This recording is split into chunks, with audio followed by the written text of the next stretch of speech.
It's been about a week since Epcot's vice president announced that the Epcot overhaul project is done. Now, if Tiana's Bayou Adventure has split the Disney fan base, I guess you could say the Epcot overhaul has united them in the fact that universally it is disliked, to say the least. And even many of the Disney friendly outlets are coming out and talking more specifically about Communicore Hall and its debut. So we're going to go into today. We have an article from Blog Mickey that really kind of tears into this.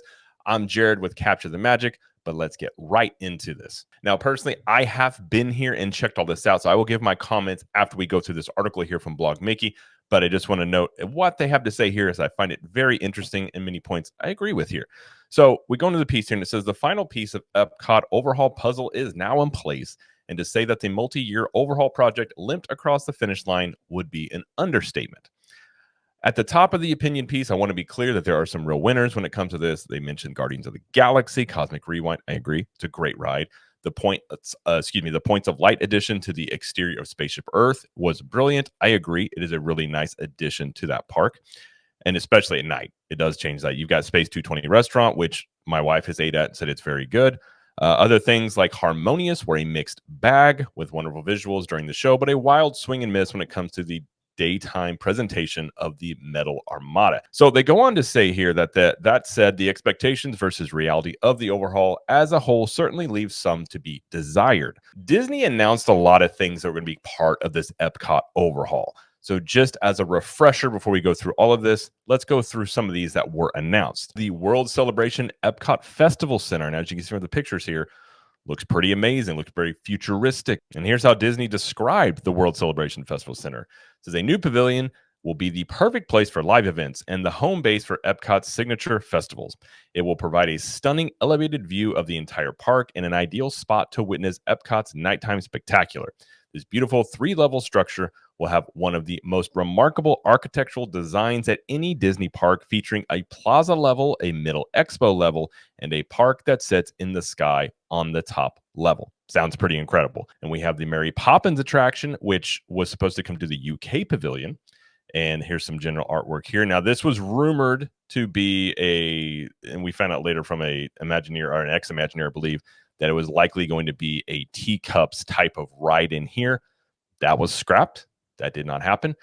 Festival Center, of course, like we just mentioned, Spaceship Earth was supposed to get an overhaul. There's supposed to be an updated graphics all throughout of it. It's supposed to be a refresh of this ride. That was scrapped. And the Play Pavilion was one that was scrapped. Now, this was supposed to be a very interesting concept here.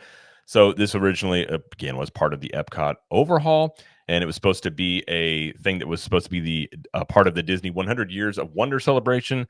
And the pavilion was supposed to be built in the former Wonders of Light Pavilion. And it would be themed to an interactive city where guests will be able to interact with their favorite Disney and Pixar characters. And you can look at the concept art here. This was one I was looking very forward to, was excited about, as in terms of it seemed like it could be a really cool thing. That was scrapped. So not only did we not get the Festival Gardens, we didn't get those other things as well, which brings us to, instead of the Festival Gardens, we get Communicore Hall, which looks like this. I have seen this in person. It looks like my college cafeteria. It is air conditioned. It's got places to sit, but it is just a building. And what I think makes it a little bit worse is the media, when they did this and they got a preview of it before everybody else. You can look through here. They've got things on the walls. It looks vibrant. It's got, World Discovery here. It's got all these different things. And after the media event, it was all taken down and you were just left with this. And I think that one of the things I will say about when media events happen, I understand media get invites. They want things to look a certain way so they can portray it in the best fashion. But they've done this before where they show things a certain way to media, and then literally as soon as the event's over, it's all scrapped and it just looks very plain. I don't understand why they do this, but this is kind of a tendency. They do this sometimes, and they did this with Communicore Hall. So let's go on to see what they have to say here. It says, I should add one more caveat before we continue. I'm not here to belittle or attack any single Imagineer, especially the ones following marching orders.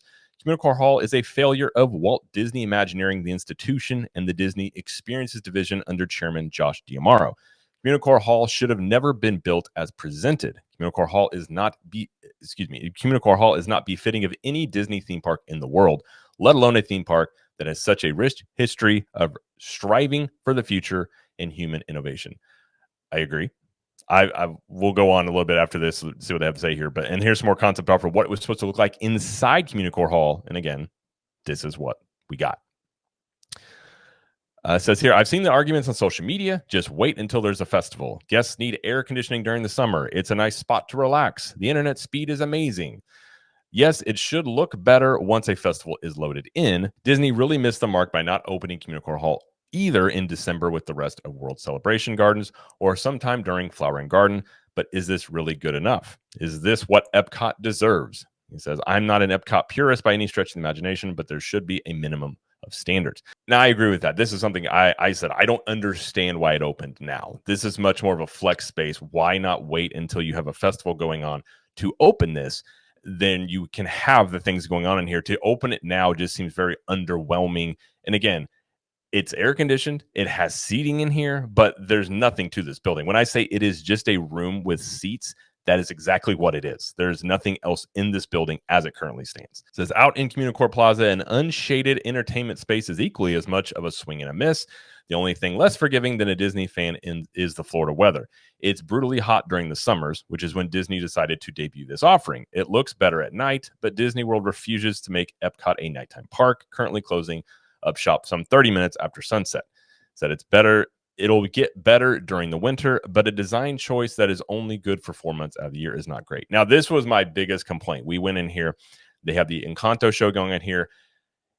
It was brutal. The day we were there was about 95 degrees. The sun was just baking down on you. And as you can see here, you have these little umbrellas off to the side. Now, I think they were supposed to have more umbrellas in this space, but when we were there, it was unbearable to the point where even, our kids are 7 and 4, and they were basically done. It was so hot. Our daughter enjoyed the show itself, but it was so hot there.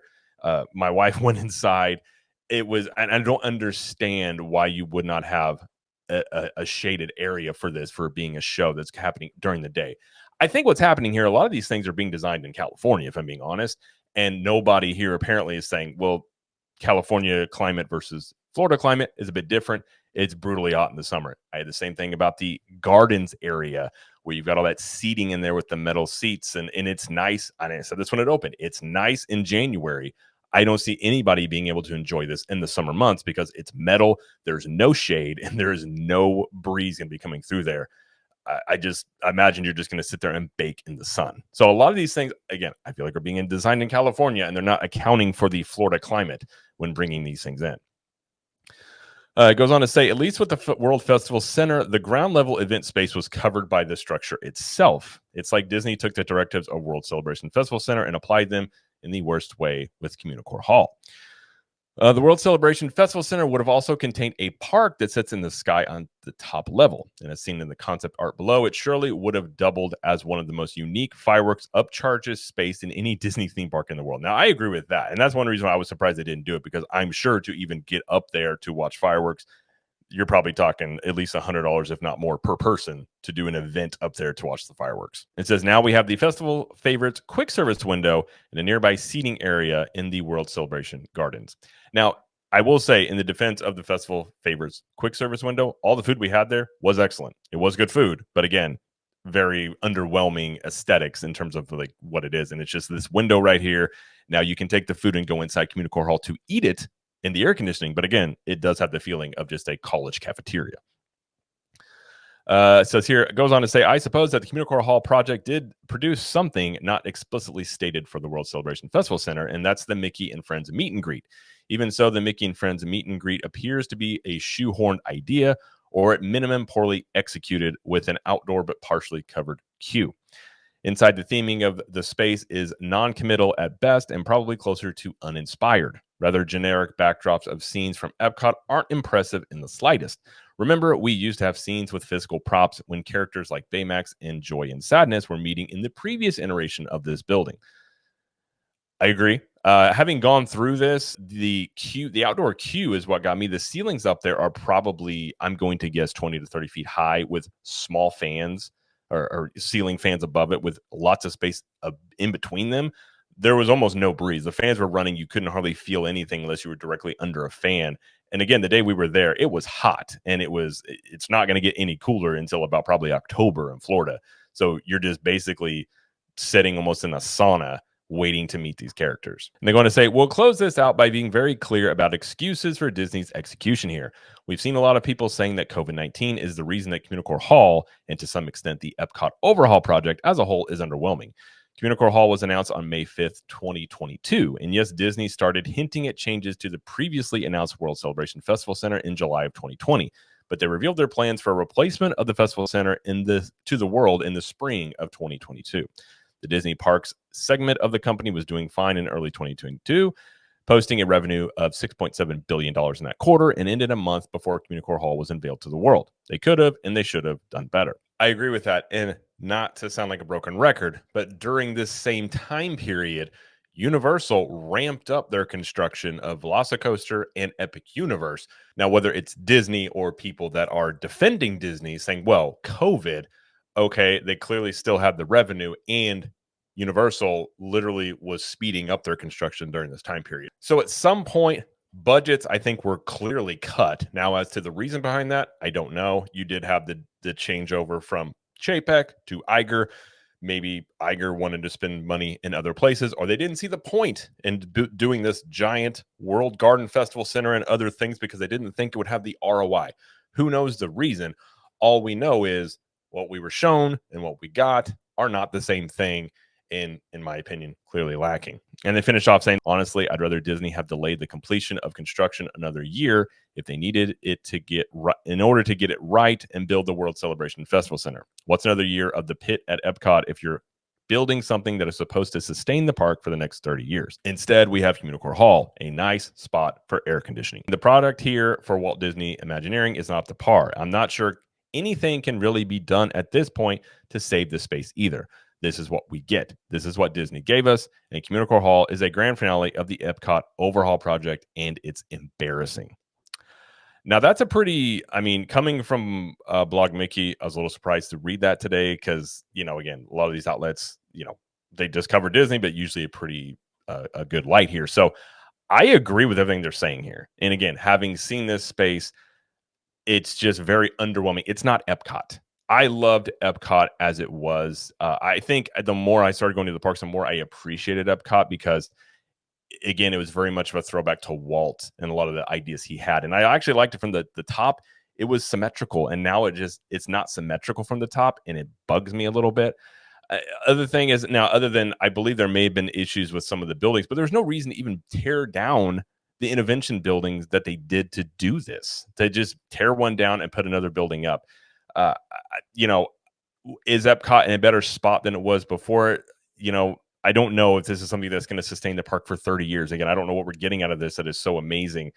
And even in this flex space, there's not like you got a lot of room in here to do a lot of stuff. I mean, you could put up some booths in here, but once you do that, the seating is going to be limited. So it's not like a giant space either. It's a good size space with chairs in there, but as you can see from the images we're looking at, there's not a lot to it. And the other thing too is not only I think the space is underwhelming, but I don't see how this is going to appeal to people that it's going to bring crowds in. I think that was some of the things that Disney thought was, oh, this is done. It's going to bring crowds in. I think a lot of families would go check out the Encanto show, which the Encanto show itself is a cute show. I will say it was a fun show. If you like Encanto, it's a sing along, very much sort of like the Frozen sing along in a way. Not obviously not in a theater like that, but it's a fun show. But you're also in an unshaded area in the heat, and it's a 15-minute show, and then it's done. Then you check that out. Maybe you go get some festival food at the booth there, sit in a little bit of air conditioning, and you're basically done. You can go meet Mickey and friends if you want to, but I don't see anybody spending more than maybe an hour in this whole area. And once you do it once, I don't really know if you're going to be wanting coming back for more. I think that there have been some things that come in, like Guardians of the Galaxy is a great ride. You got Remy's, which is over in France now. But I think as a whole, most people are pretty united in the fact that this is very underwhelming. And having seen in person, I completely agree. The air conditioning is nice, but there's just, it strikes me as the Imagineering side of things. They're either hamstringed by budget or middle management is impeding them on really being creative, or Imagineering is not what it used to be. And I gotta maybe think that's a little bit of all of that combined. If we look at some of the recent architecture that is produced in the parks, it seems very what you would see at a Google campus. I kind of call it like soulless architecture. It doesn't have that Disney flair that it used to have. Much more just modern, clean lines, a lot of whites, just almost like hospital like. And if you look at this building here, it almost looks like a hospital cafeteria as well. So, I don't know if Disney's going to hear this feedback and adjust of anything. I don't, and I agree with the article here. I don't know if they can or if they're even able to do it budget wise. But for the time being, the Epcot overhaul is done. Not near the things that were announced, but it is done. Except for the fact that now Test Track is under construction, probably for at least a year or two, to be Test Track 3.0. So I suppose, as most theme park things go, it's not really done. It's just going to continue to evolve. But that's going to be it for this video. If you enjoyed this video, please like it, subscribe to the channel. Let us know in the comments what you think about Communicore Hall and the Epcot overhaul. Do you like it? Are you impressed with it? Do you not like it? And do you think this space will change a lot, maybe when there's a festival? But let us know. But until next time, we will see you in the parks.